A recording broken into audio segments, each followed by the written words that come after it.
गले में सत्ता का सिस्टम, हाथ में सरकारी रिकॉर्ड, और अगर एक पटवारी चाहे तो क्या किसी किसान की जमीन रातों रात गायब हो सकती है? शिवपुरी जिले के बदरवास तहसील से सामने आई कहानी यही सवाल खड़ा कर रही है। यहाँ आरोप है कि सरकारी पोर्टल पर दर्ज जमीनों की प्रविष्टियों में ऐसा खेल हुआ कि निजी जमीन सरकारी बन रही, सरकारी जमीन निजी खातों में पहुंच गई और कुछ जमीन तो ऐसे व्यक्ति के नाम दर्ज हो गई जिसकी 3 साल पहले ही मौत हो चुकी है। जरा ध्यान से सुनिए।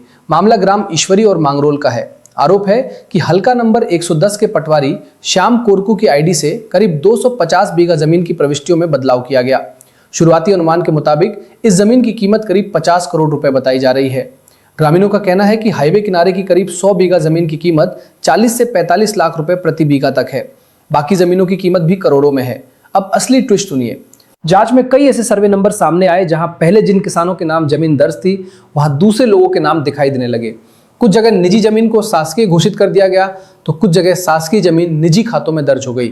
सबसे चौंकाने वाली बात यह है कि राजवीर पुत्र संतोष सिंह यादव के नाम पर भी जमीन दर्ज होने का दावा किया गया है, जबकि ग्रामीणों के अनुसार उनकी मृत्यु 3 साल पहले हो चुकी है।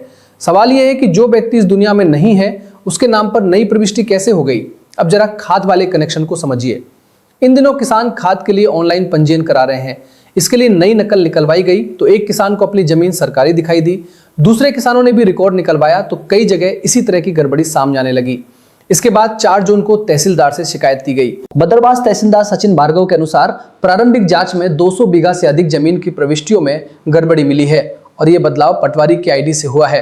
जांच प्रतिवेदन तैयार कर एसडीएम को भेजा जा रहा है। आगे अन्य शिकायतों की भी जांच होगी और दोषियों पर वैधानिक कार्रवाई की जाएगी।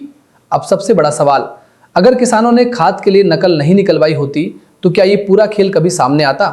क्या ये सिर्फ एक गांव का मामला है या जमीन रिकॉर्ड में किसी बड़े नेटवर्क की शुरुआत? अपनी राय कमेंट में जरूर बताइए और ऐसी ही पड़ताल वाली खबरों के लिए जुड़े रहिए फास्ट समाचार के साथ।